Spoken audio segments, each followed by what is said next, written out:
Attention to all students. We would like to request for your kind assistance to open your camera and mute your microphone. This event will be starting shortly. Thank you for your kind cooperation and attention.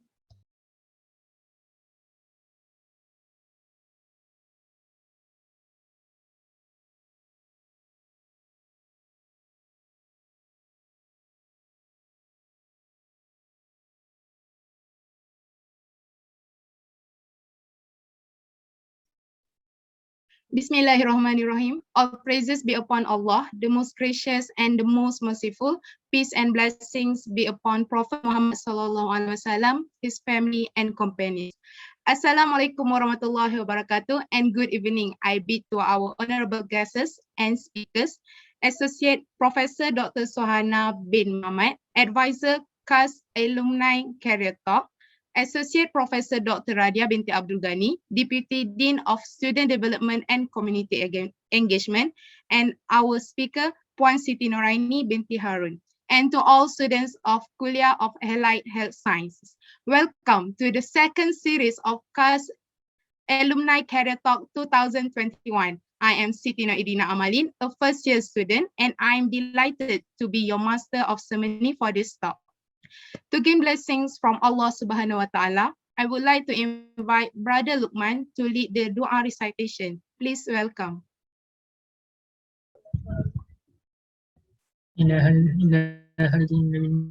Mustafa Rasulullah sallallahu alaihi wasallam kiramil Fatihah.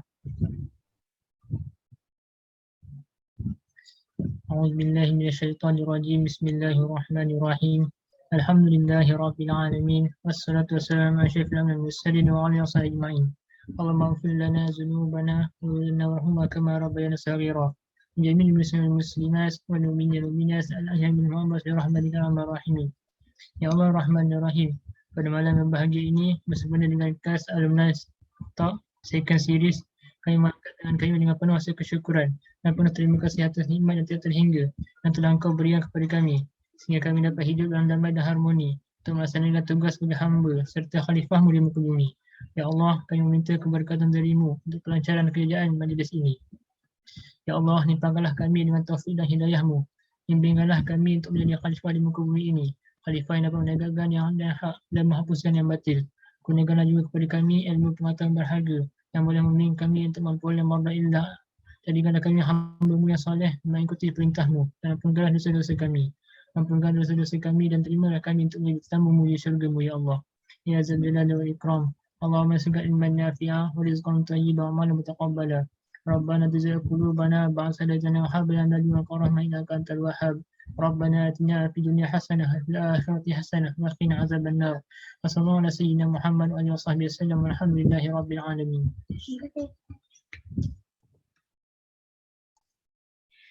Amin amin ya rabbal alamin. Thank you, Brother Luqman. Dear brothers and sisters, for your information, this talk aims to expose CAS future graduates on securing job and working experience in the allied health sciences field, based on CAS alumni perspectives. It is also to expose CAS future graduates to possible opportunities other than allied health sciences from this talk. Before we start, I would like to invite Associate Professor Dr. Radia binti Abdul Ghani, Deputy Dean of Student Development and Community Engagement, to give her speech. Please welcome.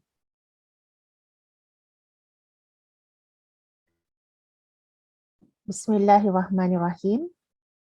Alhamdulillahi Rabbil Alamin. Wassalatu wassalamu ala ashrafil anbiya'i wal mursalin wa ala alihi wa sahbihi ajma'in. Amma ba'. Thank you, Miss Master of Ceremony, our MC today, respected advisor, Dr. Sohana Muhammad, and our guest speaker, Puan Aini, alumni from Department of Biomedical Science, and also she is one of my FYP students long time ago. Executive Council of Allied Health Sciences Student Society, or HILS, and also to all my dear students. First of all, thank you to organizing committee from Bureau of Education and Community Engagement for organizing this program. Okay, so as MC mentioned just now, this program is a part of our graduate employability efforts, in which we would like to provide a platform, okay, an opportunity for all HILS members to get information as much as we can on what are the career options that we have, okay, in allied health sciences when you are graduate. And we know that with the pandemic crisis nowadays, we know the options with the original career like optometrists, audiologists, biomedical scientists has become very limited. And due to that, we have to explore more options, okay, besides what we had last time. Okay, and I believe you attended this session with one aim, to get more information, to get knowledge, and also experience on of our alumni on their career development journey. So we, as far as I know, we had previous week, we had 2 alumni from optometry and also the entrepreneur in physiotherapy. Okay, so we have Ain Shafal previous week. She is just graduated in 2020. And also we have Brother Alif, if I'm not mistaken. He was the first batch of physiotherapy who managed to set up a business, okay, and recruit more IIM graduates to work under his company. So Alhamdulillah, this week we have Aini, okay, Puan Aini, okay, which is involved or working currently as a PTD, okay, and PTD, as we know that one of the career options to for all disciplines actually. Thank you, Aini, for coming tonight, willing to share your experience with juniors, okay, with adik-adik, and also thank you for spending your time, yeah. And then regarding PTD ni, okay, what it is interesting to know that is it is not an easy pathway, okay. So we would like to know, is there any specific criteria, okay, or what does it take to be a PTD, and is the PTD suits for all, okay. So I hope all of these questions can be answered in this session, and I hope that with all these programs, okay, the Allied Health Sciences students, the students are able to grab these chances and also to be well prepared for the next journey, which is career development. So the career development is not to be thought at the end of the study year, ya, bukan final year. During first year lagi, you have to think about the career journey. What are you going to take? What are you going to do? What are the preparation? So to do this, we have lots of programs, not only organized by our HILS, but also by CCSD, Career and Counseling Service Department, as well as Student Union and other university as well. Okay, with the pandemic, everything is online. Please take this opportunity to get as much as you can, the information and also the experience. Okay, thank you very much. And once again, thank you for everyone to attending the session tonight. And that's all from me. Wabillahi taufiq wal hidayah. Wassalamualaikum warahmatullahi wabarakatuh. Thank you, Dr. Radia, for the very meaningful speech. For your information, there will be 2 sessions tonight. The first session will be a sharing session from the speaker, and the second session is a Q&A session. Before we start, I would like to introduce to everyone about our honorable speaker for today. The name of our speaker is Puan Siti Nuraini binti Harun. She was one of the alumni in IIUM Kuantan campus and graduated with a Bachelor of Biomedical Sciences. After that, she continued her studies in University Putra Malaysia and successfully graduated with a Master of Sciences, Biology and Oncology of Cancer. Now, she works as Pegawai Tadbir and Diplomatic in Jabatan Negeri Pendidikan Negeri Pahang. So, let's move on to the first session. Without further ado, let's begin our talk. I invite Puan Siti Nuraini to begin her sharing. Please welcome. Thank you to the Master of Ceremony. Before I continue my speech tonight, I would like to get the permission to deliver my speech in bahasa. Okay, terima kasih diucapkan kepada adik pengurusi majlis, yang dihormati barisan pensyarah daripada kampus UIAM Kuantan, dan juga adik-adik junior yang dikasihi sekalian. Okay, saya Siti Nuraini binti Harun, sekarang berkhidmat sebagai penolong pengarah di Jabatan Pendidikan Negeri Pahang. Okay, terima kasih juga diucapkan kepada pihak komiti daripada program TAS Alumni Career Talk kerana menjemput saya untuk berkongsi dengan tetamu-tetamu kita hari ini berkenaan dengan perkhidmatan takbir dan diplomatik. Sebenarnya saya ada sediakan satu slide untuk berkongsi sesi perkongsian ilmu kita pada malam ini, dan saya lebih suka malam ini jadi bukan saya yang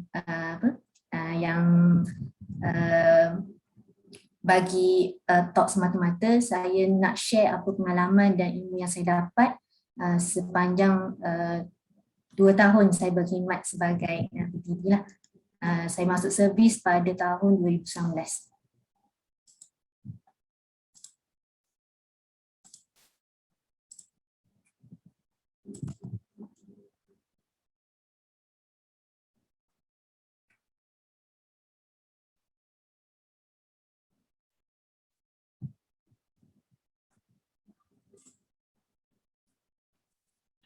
Okay, sebelum saya teruskan dengan sesi perkongsian pada malam ini, berikut adalah isi kandungan ataupun maknanya isi perkongsian pada malam ini, iaitu yang pertama hala tuju selepas graduasi, yang kedua saya akan masuk pada sejarah penubuhan PTD, 8 bidang utama PTD, dan seterusnya ialah perjalanan seorang PTD. Okay, saya difahamkan malam ini sesi ini disertai oleh adik-adik junior yang sedang mencari peluang untuk mencari pekerjaan dalam bidang selain biomedical ataupun dalam bidang saya sendiri biomedical dan bidang-bidang yang dipelajari di universiti. Jadi seperti yang diucapkan oleh Dr. Radia sebentar tadi, bidang PTD ini boleh dicuburi oleh semua yang berminat untuk menjadi seorang PTD, dan tak kisah dia memiliki ijazah yang dimiliki, ijazah apa pun yang dimiliki, selagi mana dia lulus setiap peringkat kelayakan untuk menjadi seorang PTD. Okey. Selepas saya grad 2014 ya, masa tu masih lagi sama-sama, sebab saya sendiri sebenarnya PTD ni asing bagi saya, sebab saya tak tahu PTD ni wujudlah sebagai salah satu cabang untuk pekerjaan. Okay, selepas saya grad 2014, 2 bulan sebelum saya grad, saya dah mula cari kerja lah. Saya apply job untuk tawaran di FRIM, di UMT dan sebagainya. Tapi masa tu memang keinginan saya untuk cari kerja, dan selepas melihat beberapa orang rakan yang memilih untuk sambung belajar, saya cuba letakkan diri saya untuk ke option yang sambung belajar tu. Jadi pada slide ini saya ingin tunjukkan kita sebagai seorang graduate perlu lakukan SWOT analysis. Maksudnya pada diri kita ni kita ada strength, kita ada kekuatan, kita ada weakness, kelemahan, kita ada opportunity, peluang, dan juga threat, ancaman pada kita. Jadi apa-apa yang kita pilih tu, kita cuba imbal balik apa yang terbaik untuk kita, apa kelemahan kita, apa kekuatan kita, dan selepas bincang dengan mak ayah, dengan family, selepas buat solat istikharah dan doa, saya memilih untuk sambung belajar. Jadi saya sambung belajar lepas je saya Kongo pada 13 Oktober 2014, ingat lagi tarikh tu, saya terus berhijrah ke Selangor sebab belajar di Kuantan kan. Masa tu saya fikir saya nak cabar diri saya untuk menetap di Selangor sebab bagi saya Selangor ni maknanya bandaraya ni suatu tempat yang mencabar di mana kita perlu berdikari macam dan berdikari sendiri, dan saya pun situasi saya pada masa tu saya tidak ada family yang terdekat di sana. Jadi saya memilih untuk sambung belajar pada 13 Oktober dan 13 Oktober 2014 saya ke Selangor, berhijrah ke sana. Seminggu selepas tu saya daftar dengan pencarian di Fakulti Perubatan dan Sains Kesihatan UPM untuk sebagai pos pembantu penyelidik, jadi RE dulu selama 3 bulan. Lepas tu pada Februari 2015 saya daftar di UPM untuk Master Science Cancer Biology and Oncology. Jadi di UPM saya masih menyambung bidang biomedical science. Saya buat lab, saya buat cell culture, dan lab saya, perjalanan lab saya agak perik juga sebab saya buat master 4 tahun. Maknanya saya register 2016, saya tamat master saya di 2018. 2015 cabaran bermula, up and down sebab perjalanan sambung tak kisahlah sambung master ke sambung PhD ke, kalau ada peluang untuk direct faster track kan daripada ijazah kepada PhD terus, ialah perjalanan yang sangat mencabar. Kita ada kawan-kawan tapi projek tu kita handle seorang, jadi kawan-kawan dalam satu lab tu sangat membantu kami lah, dah jadi macam adik-beradik lah di cell culture punya lab tu. Stay sampai malam, pergi pagi, awal pagi sebab nak culture cell semula, itu perkara biasa lah bagi orang yang buat research kan, master by research kan. Lepas tu pada tahun 2017, selepas 2 tahun 6 bulan saya habiskan lab saya balik tulis tesis kat Terengganu. Okay, lepas tu sambil saya tulis tesis tu sebenarnya saya masih lagi maknanya kita perlu fikir ke depan lah. Lepas habis satu perjalanan tu, apa perjalanan yang seterusnya yang kita nak kan. Jadi saya pun buka email, saya subscribe kerja tu, saya subscribe kerja ni, dan nak katanya rezeki masa tu satu email pop up dalam Gmail, iklan kerja kerajaan. Lepas tu iklan PTD masuk. Dia kata apa ni PTD yang saya nampak sebenarnya pada tahun 2016 kawan saya ada share, dia ambil exam PTD tapi dia gagal.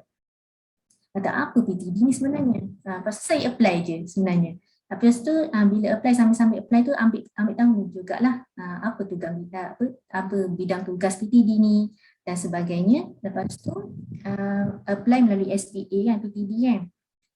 Dan pada sebelum tu ada tarikh sebelum tu saya dapat email panggilan untuk jawab exam. Dan selepas tu bermulalah perjalanan untuk ke arah PTD tu, sampailah sebenarnya up and down tu juga. Dan pada tahun 2018 saya grad pada bulan September 2018, dan September 2018 juga saya dapat jawapan, saya dapat PTD. Dan bila dapat jawapan tu persiapan ke arah masuk kursus dan sebagainya nanti saya share kan, nanti saya kongsikan. Dan selepas tu 10 bulan yang amat perit sebab saya daripada bidang biomedical belajar berkenaan dengan pentadbiran. Dan selepas tu grad PTD pada tahun 2019, masuk servis 2019 November, tapi tahun ni baru saya konvo diploma yang saya ambil masa khusus diploma pasca siswa ya. Okay.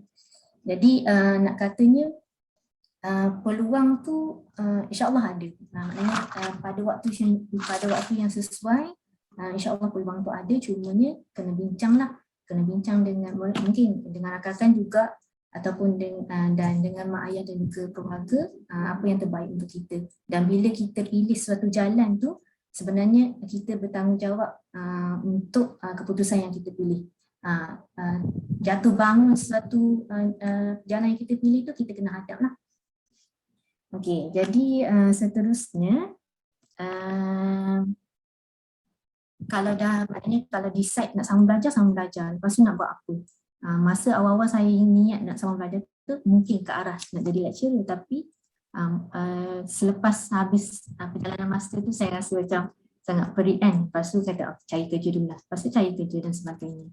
Semua itu atas keputusan masing-masing dan kita maknanya kehidupan kita pilih yang terbaik untuk kehidupan kita lah.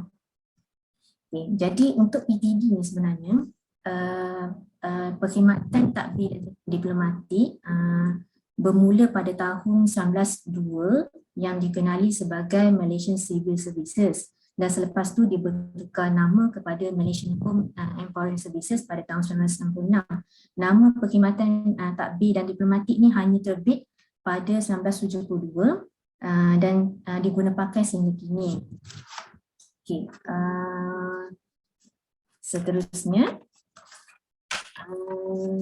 PTD ni mengenai pentadbiran ni kita akan belajar semasa kursus nanti sebenarnya 8 bidang PTD, iaitu yang pertama pengurusan sumber manusia dan pembangunan organisasi, yang kedua pengurusan kewangan, yang ketiga keselamatan dan pertahanan negara, yang keempat pengurusan teknologi maklumat, yang kelima perancangan dan pentadbiran sosial dan infrastruktur, yang keenam pentadbiran dan pembangunan wilayah, peredaran tanah daerah dan juga tempatan, yang ketujuh pengurusan ekonomi, dan yang ke-8 hubungan antarabangsa dan hal ehwal luar negeri. Okey, jadi setiap bidang yang diceburi oleh maknanya bidang yang PTD akan terlibat ni sebenarnya PTD akan terlibat sebagai seorang yang merancang, menggubah dan melaksanakan dasar-dasar berkenaan bidang-bidang yang saya sebut tadi. Maknanya kalau contoh macam saya sekarang, saya terlibat dengan pengurusan kewangan, ditempatkan di JPM Pahang untuk melaksanakan proses perolehan bagi perabot-perabot sekolah. Jadi saya sebagai executor, maknanya sebagai seorang yang melaksanakan. Mungkin seseorang PTD yang di MOF dan sebagainya kan, dia akan berada di posisi yang mana dia menggubal dasar perolehan itu sendiri. Tapi pada tempat saya melaksanakan dasar yang dibuat. Jadi PTD ni dia banyak cabang lah. Kalau contohnya kawan saya pula ditempatkan di pengurusan kewangan juga yang menjaga unit kewangan sendiri. Dia terlibat secara langsung dengan pembayaran, dengan pembayaran gaji, pembayaran tuntutan perjalanan dan sebagainya. Dan ada kawan yang lain pula dia terlibat dengan pengurusan sumber manusia, HR kan. HR ni kalau dalam kerajaan berkait dengan cuti, perkhidmatan, sejarah perkhidmatan lah dan sebagainya. Sebab saya nak share setiap bidang pun saya masih baru dalam bidang PTD ini sendiri. Jadi apa-apa yang kami belajar tu sebenarnya dalam kursus di Institut Tadbiran Awam nanti, Intan 10 bulan tu. Okay. Lepas tu kalau contohnya berkaitan dengan pembangunan tanah dan daerah juga, dia mungkin terlibat dalam bidang pencukaian di pejabat tanah dan daerah. Tapi untuk pejabat tanah dan SUK ni ada kalau boleh saya share, ada negeri-negeri tertentu je seorang PTD boleh masuk. Maksud saya kalau Terengganu SUK dia, pentadbiran negeri dia, dia dah ada pegawai takbir negeri, jadi PTD tak boleh masuk. maknanya tak boleh bertugas di situ, tapi di negeri Pahang, SUK, Datuk SS kita ialah seorang PTD. Okay. Seterusnya, kita dah masuk kepada perjalanan seorang bakal PTD lah. Di sini saya kongsikan ada 5 ya. Seperti yang saya cerita tadi, pada November 2017 saya dapat panggilan melalui email, anda layak untuk menduduki peperiksaan dalam talian bagi jawatan pegawai tadbir dan diplomatik. Itu yang pertama, peperiksaan dalam talian. Yang kedua, ujian kecergasan jasmani kebangsaan yang kita panggil UKJK. Yang ketiga, program assessment center PAC. Yang keempat, interview, dan juga yang kelima, kursus DPA. DPA ni ialah Diploma Pasca Siswaza Pengurusan Awam di Institut Tadbiran Awam Intan. Perjalanan yang saya tulis, yang saya kongsi di sini ialah perjalanan yang saya lalui sebab saya menjalani program-program ni pada tahun 2017 dan sambung pada 2018. Saya menduduki peperiksaan dalam talian pada November 2017. Saya dapat UKJK Januari 2018. Saya dapat PAC pada Februari 2018. Interview saya pada Mei 2018, tapi keputusan interview saya September 2018. Maknanya 4 bulan tu kami hanging.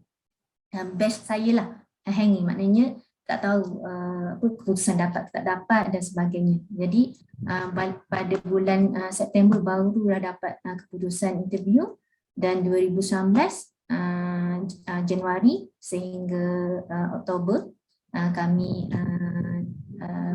menjalani kursus DPA di Intan. Cumanya disebabkan pandemik kan, jadi saya mungkin apa maklumat yang saya kongsikan di sini mungkin ada perbezaan lah, sebab yang saya dapat maklumat sebelum untuk 2 tahun yang pandemik ni, UKJK tidak dijalankan sebab dia melibatkan peserta-peserta tu berkumpul ramai-ramai. Lepas tu dia jalankan PAC terus.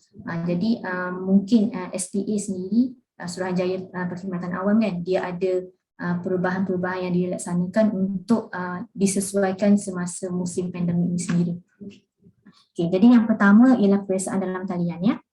Okay, peperiksaan dalam talian ni melibatkan 3 komponen. Yang pertama pengetahuan am. Yang kedua daya menyelesaikan masalah matematik. Dan yang ketiga kefahaman bahasa Inggeris. Okay, pada masa saya menjalani peperiksaan dalam talian ni, saya hanya ada 2 elemen, pengetahuan am dan juga daya menyelesaikan masalah matematik. Kefahaman bahasa Inggeris ni saya dapat maklumat hanya wujud terbit pada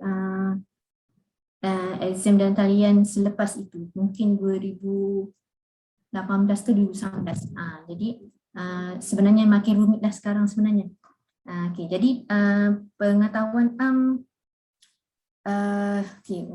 suka saya kongsi lah, sebab saya background biomedik kan, macam mana nak belajar semua yang hal pasal PTD. Jadi semasa saya tulis tesis tu, untuk master kan, tulis tesis tu dah satu yang bagi saya sangat menuntut komitmen yang sangat tinggi lah kan, nak selesaikan tesis tu dalam masa yang supervisor kita bagi, deadline dan sebagainya. Tapi kita pun ada kita punya tujuan, maknanya apa nak katanya, matlamat atau matlamat selepas kita grad kan. Jadi kita macam dah cuba untuk top up mana sini yang kita boleh jalankan, maknanya 2 in 1 lah, buat sama-sama buat tesis, sama-sama cari kerja, macam tu lah kan, supaya tak adalah gap menganggur dan sebagainya, terlalu terlalu besar gap tu. Jadi bagi saya pengalaman yang maknanya perjalanan saya ni sukar tapi mudah. Nah, katanya saya dapat exam lulus exam 1 kali je, sebab saya dengar kawan-kawan saya ada sampai 8 kali exam. Saya dapat UKJK sekali dulu. Saya dapat di program. Saya dah rasa perjalanan saya ni pelik. Adik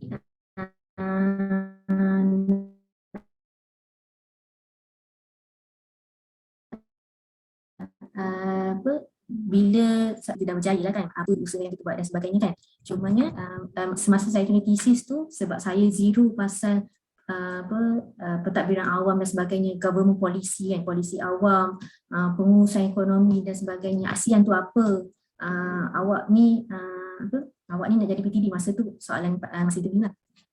ASEAN tu apa, negara-negara NATO tu apa, siapa yang buat deklarasi ASEAN dan sebagainya kan. Okay. Saya sampai buka masa tahun 2017 kan, saya allocate, saya bagi masa pada diri saya 2 minggu. Saya study satu laman web penerangan.gov.my. Di situ saya dapat semua dasar dan polisi-polisi kerajaan yang dilaksanakan dari tahun Perdana Menteri kita yang dulu-dulu sampailah pentadbiran masa 2018 ialah pentadbiran bawah Datuk Seri Najib lah, untuk saya. Lepas tu saya buka, saya study 2 minggu tu sambil-sambil buat nota, sebab saya jenis yang tak ingat, sebenarnya saya buat nota dan sebagainya. Lepas tu tapi kita masih lagi kena bincang juga dengan saya, masa saya bincang dengan abang saya lah. Lepas tu buat nota dan sebagainya, saya cari juga soalan-soalan, contoh-contoh soalan PTD dalam talian, yang soalan-soalan yang lepas. Cuba jawab samalah dengan soalan matematik kan, sebab soalan matematik dia bukan soalan matematik yang tahun SPM, sebenarnya tahun kita form 3 tingkatan 3. Jadi semua formula-formula tu kena ingat semula. Formula sphere macam mana masa saya belajar bahasa Inggeris ni, formula nak kira bulatan ke macam mana, pi r square dan sebagainya. Lepas tu jadi masa tu saya kata apa nak buat ni, nak study apa ni, nak exam tapi tak tahu nak jawab apa. Dengar katanya orang yang lulus tu sikit je, orang yang ambil exam tu kalau tak silap saya masa saya ambil exam 100,000 orang, tapi yang lulus 90 ke berapa saya tak ingat dah, tapi maknanya persen-persen dia akan semakin turun pada setiap peringkat. Okay, dan untuk kefahaman bahasa Inggeris ni saya tak didedahkan semasa saya periksaan dalam talian tu, saya jawab exam tu. Jadi yang saya dapat lihat selepas saya dah masuk servis, dia orang share lebih kepada kalau saya boleh share, masa kita asasi kita ada ni kan, jawab exam yang reading dan sebagainya kan, reading, writing dan tu, dia more pada reading tu, maknanya klausa karangan-karangan dalam bahasa Inggeris, dan cuba untuk jawab lah. Tapi yang mencabarnya exam ni sebab masa, kita nak jawab 50 soalan dalam masa 1 jam, dan pengetahuan am tu bukan semua yang kita study kita ingat kan. Lepas tu yang matematik lagi lah, calculator kat tepi, tapi jawab pun maknanya dia bagi soalan yang sangat tricky. Ayam Jojo ada ayam, macam soalan yang kita tak expect sebenarnya. Jadi banyakkan cari dalam talian juga contoh-contoh soalan tu. Dan dah sekarang ni teknologi makin canggih, ada WhatsApp, ada grup Telegram, dan ada Facebook juga. Jadi kebanyakannya dah boleh diorang kongsi juga soalan-soalan yang lepas, jadi cuba jawab. Dan boleh kita target dalam satu masa 1 jam tu kita boleh jawab 50 soalan dan sebagainya. Okay, itu exam periksaan dalam talian. Selepas lulus yang ni, barulah kita dipanggil untuk ujian kecergasan jasmani kebangsaan UKJK. Saya menjalani UKJK ni di Intan Kemaman. Sampai-sampai tu diorang dah mula ambil ni kita punya tekanan darah dan juga tekanan darah, nak tengok BP dan juga denyutan nadi, sihat ke tak dan sebagainya, ada masalah kesihatan ke tak. Lepas tu barulah dia akan uji kita dengan 5 komponen ni. Yang pertama komposisi tubuh, yang ketiga daya tahan otot, yang kedua, yang ketiga kelenturan, yang keempat kekuatan tangan, dan yang kelima kecergasan kardiovaskular. Yang ni Kementerian Belia dan Sukan yang akan handle. Semasa dalam dewan tu kita ramai-ramai dan dibahagikan dalam beberapa kumpulan, dan ada beberapa sesi lah, ada yang dapat sesi petang, ada yang dapat sesi pagi. Jadi komposisi tubuh ni dia orang akan periksa kita punya berat badan dan juga tinggi masa tu. Lepas tu daya tahan otot ni kita apa nak kata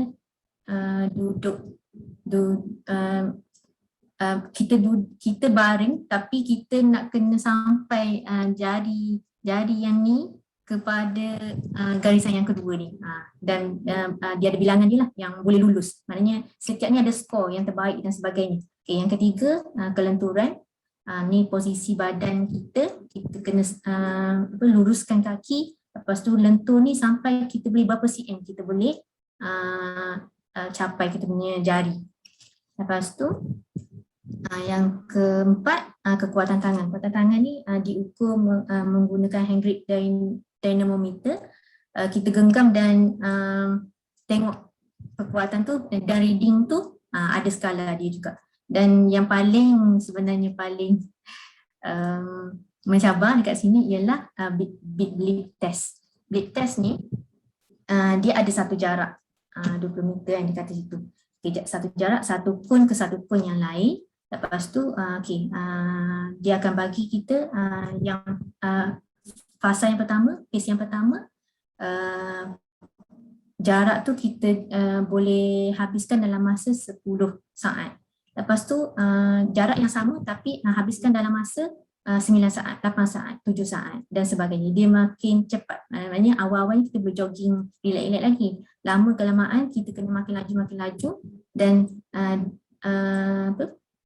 kita kena lawan dengan kawan-kawan kita yang lain kan, sebab sekali kita gagal maknanya dia skala, maknanya di sini dapat skala kosong lah kalau tak boleh capai tempoh masa yang ditetapkan.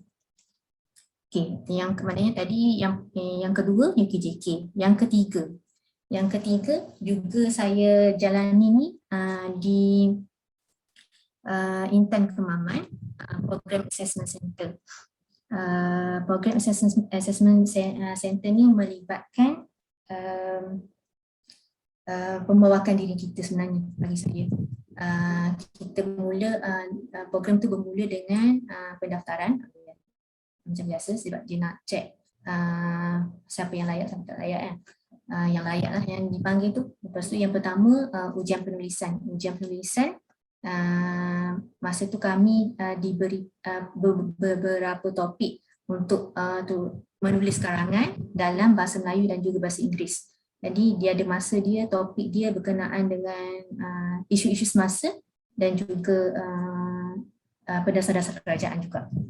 Itulah masa tu katanya idea tak tahulah kan, type je lah apa-apa, maknanya karang je lah apa-apa yang kita boleh fikir dan dia tak ada flow mungkin lah tu kan. Saya pun tak tahu macam mana pemakaran yang diberikan. Lepas tu selesai ujian penulisan ni kami dipanggil pula ke pengucapan awam. Pengucapan awam ni pun ada bahasa Melayu dan juga bahasa Inggeris. Pengucapan awam ni topik masa yang saya jalani masa tu, topik untuk bahasa Melayu saya dapat macam contohnya 1 minit lepas tu berucap terus. Tapi untuk topik bahasa Inggeris saya dapat pada minit pertama dan selepas 10 minit baru berucap. Maknanya dia bagi masa lagi lah. Tapi masih pengucapan awam ni nampak kita spontan. Maknanya kita ada idea untuk lontarkan. Di samping tu kita tak ada macam satu feeling yang agak feeling yang macam arrogant lah, jangan ada macam tu lah. Yang kita bercakap tu sekadar kita nak berkongsi ilmu. Okay. Yang ketiga, perbincangan kumpulan. Okay, perbincangan kumpulan ni dia akan buat satu bulatan pun ada bahasa Melayu dan bahasa Inggeris. Masa saya dapat topik untuk perbincangan kumpulan ni, saya dapat bahasa Melayunya berkenaan dengan perbankan internet saya rasa. Dan saya kata Allah, ekonomi kan, saya biomedik kan, macam mana nak bincang ni. Tapi kawan-kawan dalam satu kumpulan kita tu sangat bagi sokongan. Maknanya bila salah seorang tu yang dia mahir pasal ekonomi sebab dia memang background study dia ekonomi, dia macam bila dia berucap tu dia bagi satu tanda soal dan sebagainya, jadi kawan-kawan lain boleh sambung. Jadi di situ pun bagi saya mungkin panel tengok perbincangan kita macam mana kita sebenarnya interact dengan kawan-kawan kita interaksi dengan kawan kita. Maknanya bukan kita seorang yang boleh lontarkan idea yang kita ada, tapi kita sambut idea orang lain juga. Dan apabila orang lain tu ada tanya soalan, kita tidak meremehkan soalan yang ditanya tu. Okay, dan perbincangan kumpulan BI, yang ni masa kumpulan saya, ini topik saya dah lupa dah topik apa. Tapi panel tu bagi peluang untuk setiap peserta berucap lah. Berucap lontarkan idea masing-masing tapi dalam bahasa Inggeris kan. Dan masih bagi saya elemen yang sama, kita bagi idea tapi pada masa yang sama kita bagi peluang untuk kawan-kawan kita bercakap juga, bincang sama-sama satu kumpulan. Dan yang keempat ni aktiviti berkumpulan. Aktiviti berkumpulan ni lebih kepada yang ni dah santai, program yang santai tapi dia nak tengok kerjasama antara peserta. Kami masa tu kami dapat seutas tali, lepas tu nak angkat bola tu macam mana, tapi tali tu dipegang oleh setiap peserta. Peserta masa tu ada dalam 15 orang ke 10 orang dalam satu kumpulan macam tu lah.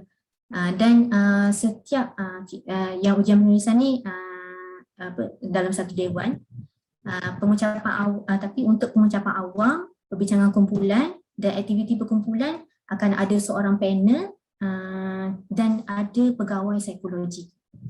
Bagi saya yang psikologi ni yang dia nak tengok kekentalan mental kita ataupun macam mana interaksi kita. Okay. Lepas PAC, interview. Okay, interview masa saya dapat di SPA Terengganu lah, masa tu masih dekat rumah, sambil tulis TC juga, gembiranya hari tu kan dapat panggilan interview. Tapi masih itulah, maknanya berdebar tu adalah kan apa kita nak jawab dengan panel dan sebagainya. Okay, semasa interview tu panel yang saya dapat tahu ialah salah seorang tu panel daripada Suruhanjaya Perkhidmatan Awam SPA, dan yang kedua ialah wakil dari Kementerian Jabatan, Kementerian atau Jabatan. Yang panel SPA ni masa saya interview dia tanya saya background study dan sebagainya, apa awak buat awak sama master ni, cuba awak cerita macam mana cancer cell tu boleh metastasis dan sebagainya. Maknanya merebak ke tempat lain kan. Saya kata okey, relax lagi saya boleh jawab. Tapi bila masuk kepada wakil dari kementerian, memang saya ingat kata-kata dia. Dia tanya saya, okey, awak berikan saya senarai negara-negara ASEAN. Lepas tu saya pandang atas, saya cuba ingat. Saya sebut.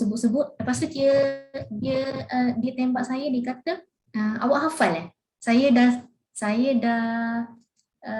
terkedu dekat situ. Tapi saya tak jawab apa-apa lah, saya senyum, saya tak ingat reaksi saya masa tu. Dan lepas tu tak apalah kalau macam tu, okay, boleh keluar. Pasal kata, ya Allah, sekejap je kan benda tu. Orang lain, maknanya sebelum saya kata, ya Allah, apa yang disoalan dan sebagainya kan. Dapat soalan macam tu, dapat soalan ni, peserta-peserta yang keluar selepas interview tu. Lepas tu, time kita masuk sekejap je kata. Bukanlah sekejap, maknanya bila kita alami sendiri, kita rasa sekejap lah kan. Tapi bila kita tunggu yang turn kita, giliran kita tu, kita rasa lama lah. Lepas tu saya kata, okay, keluar, dah jadi down sikit lah, kata Allah. Ada rezeki, ada lah. Kalau tak ada rezeki, nak buat macam mana kan? Kita dah cuba yang sebaik mungkin. Okay, habis je interview, lepas tu yang seperti saya kongsi tadi, 4 bulan kami tak dapat jawapan.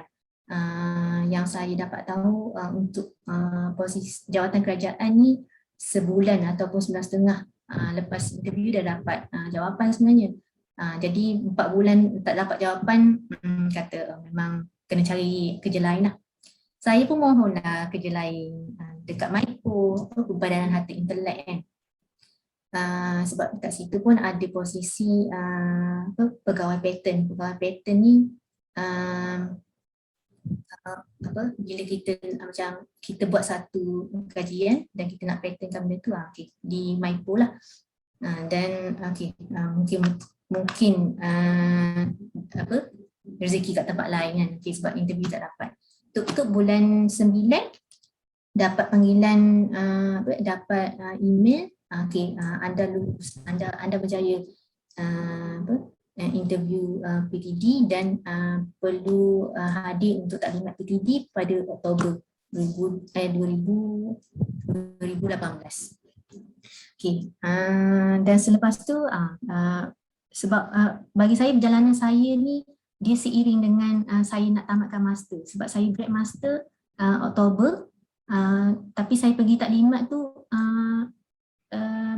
lepas saya dah grad lah, tapi nak katanya perjalanan saya lalui ujian-ujian UPDK dan sebagainya semasa saya tulis kan. Jadi ada juga saya naik UPN dan sebagainya. Kata memang timing yang Allah tetapkan tu memang cantik lah bagi saya. Bila kita dah maknanya 2 tahun saya kat sini, kata ya Allah memang cantik. Maknanya kalau satu rezeki tu hak kita, memang jadi hak kita. Kalau bukan, bukanlah. Jadi lepas je dapat kursus interview, okay, persiapan untuk masuk ke kursus intern pula. Okay, kursus DPA intern ni, ini sebenarnya part akhir dah. Kursus DPA intern ni 10 bulan, tapi sangat-sangatlah mencabar. Saya dan kawan-kawan saya naik register pada 6 Januari 2019 dan kami tamat kursus ni pada 1 November 2019 dan dianugerahkan sijil surat pelantikan dan juga penempatan di mana pendapatan. Okay. 10 bulan ni saya di Intan Jalan Ilmu dan juga Intan Bukit Kiara, kan? Okay. Jadi kursus DPE Intan ni kita akan belajar balik, kita akan belajar semula 8 bidang tugas yang saya kongsikan sebentar tadi, berkenaan dengan pengurusan sumber manusia, pertahanan dan keselamatan negara, pengurusan teknologi maklumat, pengurusan kewangan, pengurusan ekonomi, pentadbiran tanah, pengurusan sosial dan infrastruktur, dan yang lagi 2 lah. Dan di samping itu ialah modul-modul yang kita akan belajar dalam kelas kita. Batch saya batch 2019 yang daftar untuk kemasukan tu yang stay sampai habis ialah seramai 346 orang dilantik. Dan kami dibahagikan kepada 5 sidang. Sidang ni kumpulan lah, dan satu sidang tu lebih kurang ada dalam 68, saya kalau kumpulan saya ada 68 orang, ada yang 69 dan 70 saya rasa dalam satu.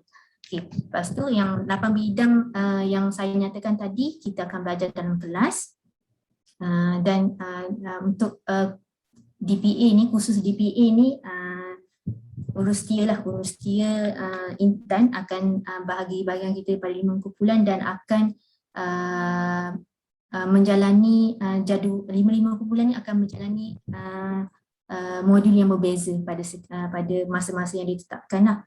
Contoh kumpulan saya pergi modul yang pertama ni polis, tapi yang lain akan pergi modul lain. Okay. Jadi 8 bidang tadi kita akan belajar dalam kelas. Yang ni saya hanya share aktiviti luar lah, modul luar, sebab kita boleh keluar. Jadi stress release lah kan, sebab duduk dalam kelas belajar benda yang memang lain betul. Sampai satu modul tu saya hampir give up sebenarnya. Dan pada awal-awal pendaftaran, maknanya 1 bulan yang pertama tu dah ada yang give up. Dia memang tak boleh nak teruskan apa yang dia belajar dalam kelas. Maknanya kalau contoh kita betul-betul nekat dan kita betul-betul maknanya tumpulah apa yang kita nak ni, insya-Allah boleh lalui. Tapi sokongan kawan-kawan semasa kursus DPE ni sangatlah penting. Kalau kita tak boleh nak pergi, maknanya nak faham satu topik yang kita belajar dalam kelas tu, minta tolonglah kawan-kawan ajar dan saling sokong antara satu sama lain lah. Okay. Jadi yang ni hari ni malam ni saya nak share 5 modul luar yang saya lalui dan bagi saya sangat seronok walaupun letih, tapi kita dengan kawan-kawan sangat bila kita memahami dan kita boleh kenal kawan kita macam mana ialah semasa di modul luar. Ada yang memang marah-marah, memang betul-betul marah dan sebagainya sebab stres kan. Dan ada yang cool je, dia lalu je. Yang tu memang kita pun rasa seronok je tengok dia. Okay, yang pertama ni modul pengurusan ketenteraman awam, polis. Okay, yang ni kami ditempatkan di pasukan gerakan PJA di Perak. Dan juga kemudian belajar berkenaan pengurusan ketenteraman awam di maktab polis di Ceras. Jadi ni yang gambar yang pertama ni ialah di Perak lah, macam mana pasukan gerakan ni kan bertugas dan sebagainya. Kena bawa beg berat, kena letak pasir lah dalam tu, bawa dia lah, pikul dia lah, ni kena pegang kayu balak dan sebagainya. Lepas tu yang ketiga ni pula kami ada apa yang dipanggil macam satu latihan latihan lapangan tembak, lapangan perang. Kami kena menyelusur bawah kawat duri tu, tapi kepala jangan sampai melepasi kawat tu. Kalau tak tersangkut satu ataupun tertembak peluru, memang peluru betul lah. Lepas tu dengan takutnya dan sebagainya lalu je lah semua.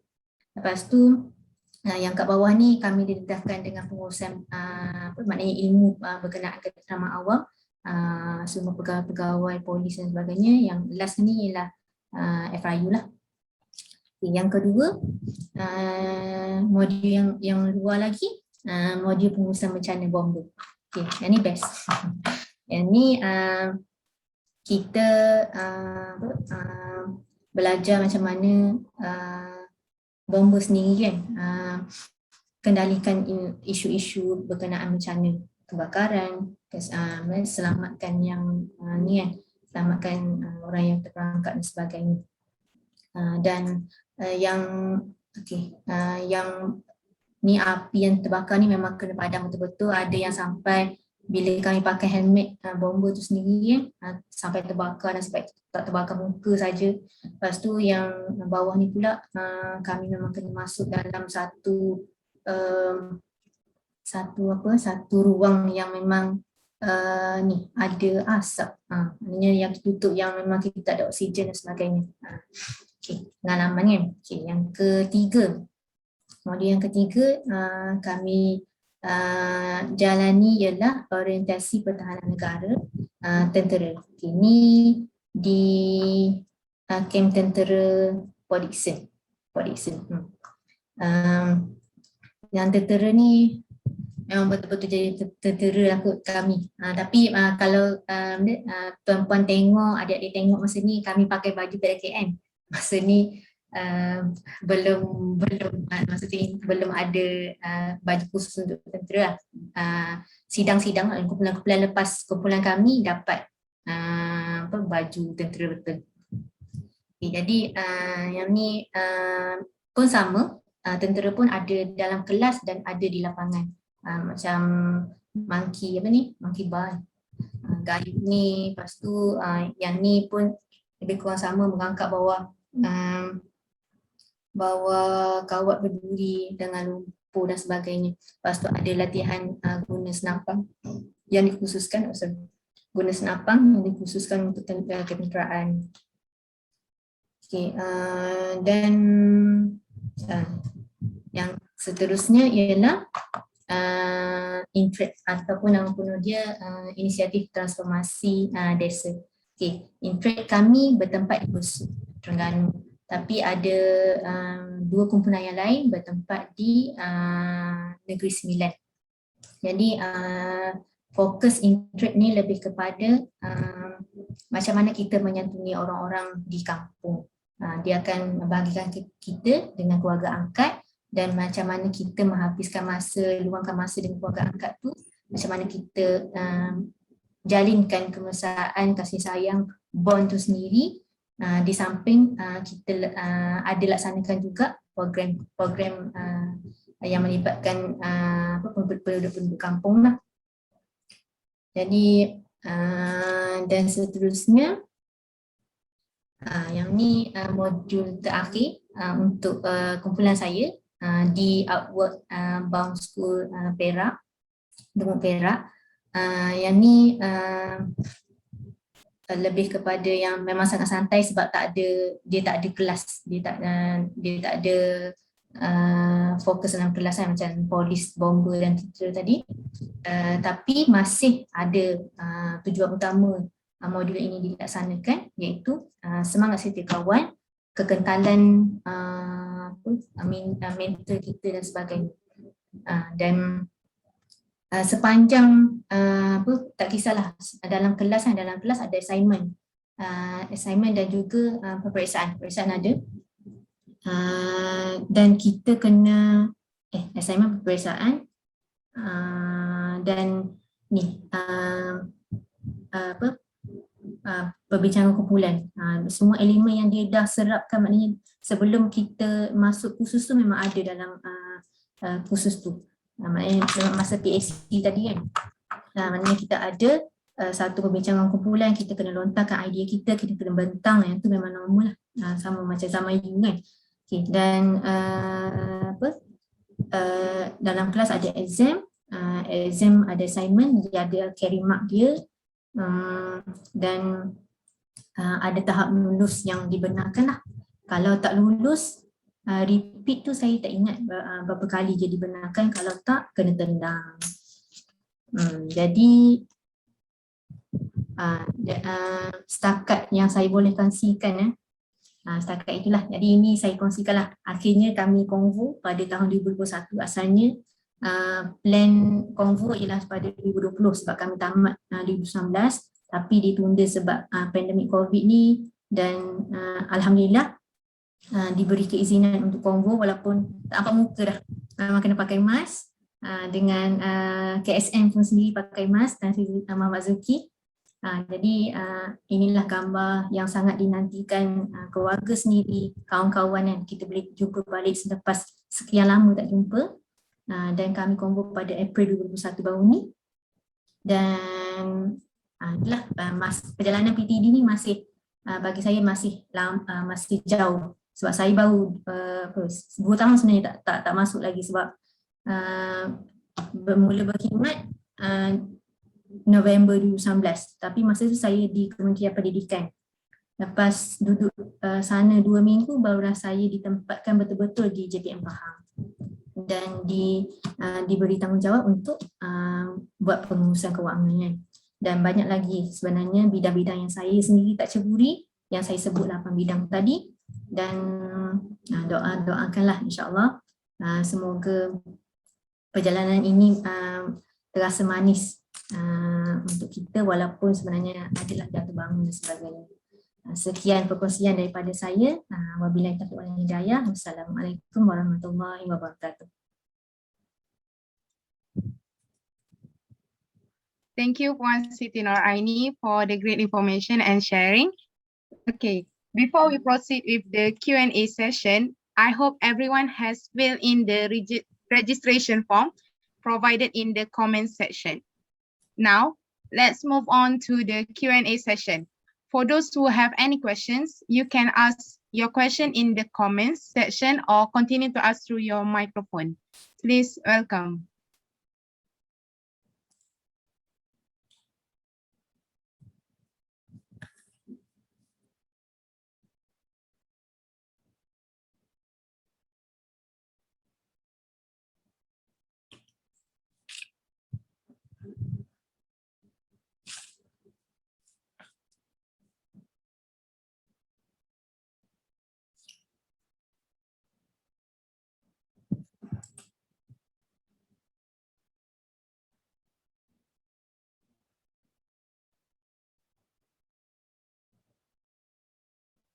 Okay, there is a question.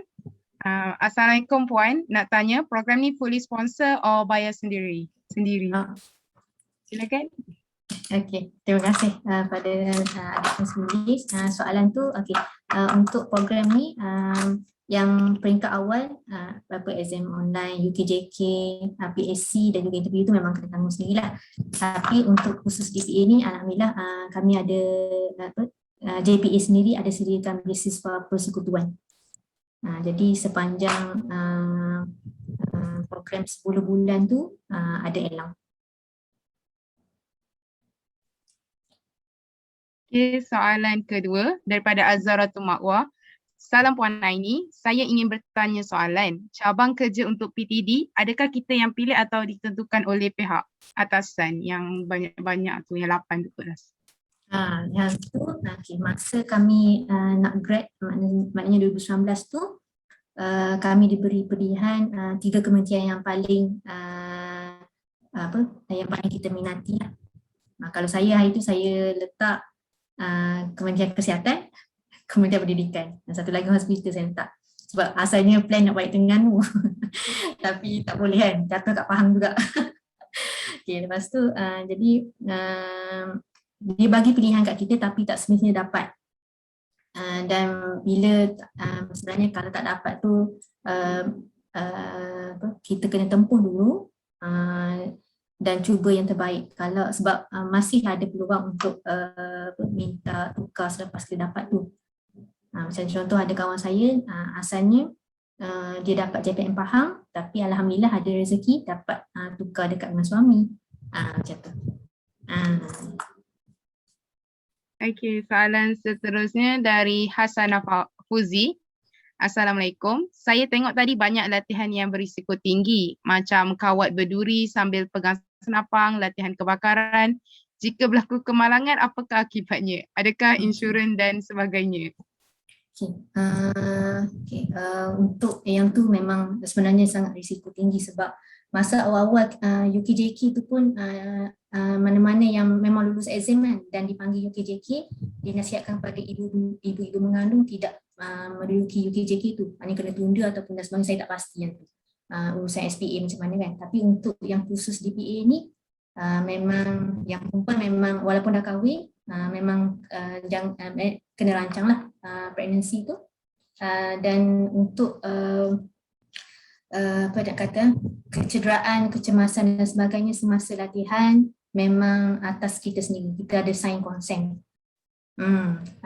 Cumanya ada sebenarnya dulu ada juga kemalangan yang memang sampai meranggut nyawa. Tapi wallah alam saya tak tahu cerita sebab masa tu bukan berlaku pada batch saya. Batch saya hanya tersenyum kaki lah. Senyum kaki sampai memang tak boleh jalan langsung. Dan kawan-kawan dia yang support, maksud saya kawan-kawan dia, satu kumpulan dia yang support untuk dia jalani modul tu sampai habis. Maknanya kawan-kawan sangat penting. Dan apa-apa sebenarnya untuk meminimalkan apa-apa yang berlaku, maknanya kecemasan dan sebagainya tu kita tak boleh elakkan kalau nak berlaku kan. Tapi cuba untuk patuhi setiap arahan daripada pegawai penyedia lah. So kalau macam kalau kita cedera pun rawatan tu kita bayarlah. Tak, dia ada dia punya komiti. Rawatan ada lah. Ada jangan tentera dan sebagainya ada. Dia ada hospital dia juga, klinik dia kan. Tapi macam mana bila benda tu nak berlaku kita kena terima lah takdir tu, tapi cuba yang terbaik untuk maknanya enjoy lah, sebab kalau nak demam tu memang demam juga, tapi kalau kita boleh rasa macam set minda kita kuat kan, kita ada kawan-kawan insyaAllah lah kan. Saya kata tadi kalau nak demam juga, tapi minda kita kena positif, kita ada kawan-kawan supaya kita boleh jalan itu dan kita rasa manis dengan kawan-kawan ni, maknanya pengalaman kan. Tapi kalau orang kata kat saya nak repeat 10 bulan ni Wallahualam tak mampu aku sekarang. Faham. Okey, soalan seterusnya dari Adila Rosli. Assalamualaikum Puan Aini. Sepanjang kursus PDA 10 bulan tu boleh berjumpa keluarga tak? TPA lah. TPA tu hujung minggu boleh. Dia ada pelepasan yang dibagi, tapi kita jangan expect ni, kita jangan jangka pelepasan yang dibagi. Sebab kursus DPA ni tentang dia nak tengok disiplin diri kita dan macam mana pembawakan kita kan. Kalau contohnya asalnya cabaran yang utama bagi yang memang dah berkahwin lah, sebab nak jumpa anak, nak jumpa suami dan sebagainya kan. Contohnya program belajar kelas macam biasa, dan awalnya diumum pada hari Rabu, Sabtu dan Ahad ada pelepasan untuk berjumpa keluarga. Tapi pada malam Khamis malam Jumaat, maknanya esoknya Jumaat kan, sehari je lagi diumum ada program hujung minggu. Kita kena patuh. Kalau tak, ada demerit di situ.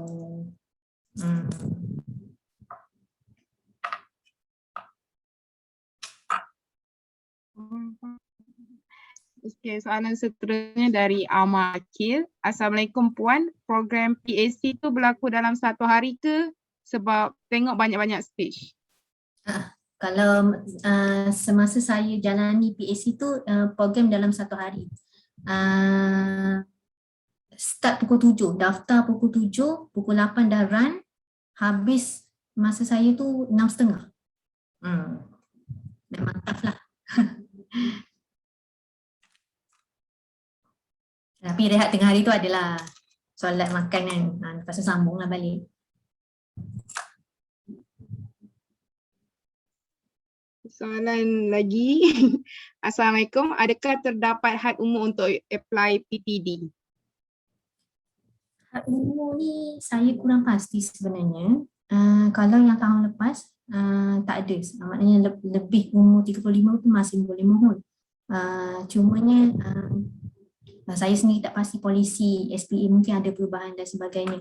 Ada yang sebenarnya dia dah di posisi maknanya satu jawatan dalam kerajaan, contohnya dia cikgu sebenarnya kan, tapi dia nak tukar skim kepada PTD. Jadi dia kena ambil semula exam dalam talian tu, UKJK dan sebagainya tu. Ada yang daripada swasta pun ada nak masuk government kan, macam tu lah. Yang fresh grad lagi ramai lah. Okey, soalan daripada Nana. Assalamualaikum, semua kursus undergraduate boleh mohon untuk jawatan PTD ke atau kursus tertentu saja yang boleh mohon? Sepanjang saya bersama kawan-kawan saya di DPA Intan tu, saya boleh jumpa pelbagai latar belakang pelajaran lah, pengajian. Ada yang ambil sains sosial, ada yang ambil meskom, ada yang ambil ICT, ada yang ambil political science, biomedik, apa lagi, dietitian pun ada. Memang engineering memang ramai juga, memang pelbagai latar belakang lah. Dan satu saya rasa kan, kelebihan mungkin kita bukan dalam bidang pentadbiran, tapi kita ambil benda tu kan. Macam saya sendiri biomedik kan, sebenarnya macam mana nak kata, ilmu tu dia ataupun cara kita mendapatkan ilmu tu kita boleh guna sebenarnya dalam perjalanan karier kita. Contoh kan, masa saya sambung master, banyaklah up and down dan sebagainya. Sama juga dalam bidang pekerjaan kan, maknanya ada juga stres, banyak kerja. Bos bagi kerja pukul 6 petang, nak 8 pagi esok. Macam mana kan kita nak sesuaikan benda-benda macam tu. Jadi sebenarnya pengalaman kita tu mengajar kita untuk step yang seterusnya. Okey, saya rasa ni soalan terakhir daripada Siti Khadijah. Assalamualaikum Puan Aini. Kalau tak keberatan, boleh ke kongsikan cabaran utama sebagai seorang PTD, pengalaman Puan Aini sendiri? Okey. Pengalaman saya memang tak sampai 2 tahun kan, tapi seperti yang saya kata tadi, khusus DP intern tu sebenarnya sesuatu yang baru dan bagi saya, sebab saya sangat suka research sebenarnya. Tapi saya tak expect saya boleh saya boleh nak kata boleh ceburi bidang sales, sebab saya nampak sebenarnya biomedik masa saya buat master tu kan, saya kata banyaknya orang buat sale untuk biomedik ni, tapi saya tak nampak diri saya kat situ. Jadi saya pun cuba benda lain, at least benda yang saya boleh tahu dia punya flow dan sebagainya kan. Lepas tu bila masuk PTD ni sendiri, bila masuk kursus tu sendiri pun saya dah kira kami antara kami ni belajar benda yang bukan dalam bidang masing-masing. Kalau engineering ataupun dietitian ni tak belajar benda-benda macam ni kan, pengurusan dan sebagainya. Jadi itu dah cabaran kat situ, macam mana nak hadapi atau nak terima ilmu tu, bukan bidang yang kita sebenarnya minat kan, tapi minat tak minat pun kena hadap juga, macam tu. Lepas tu untuk PTD ni sendiri,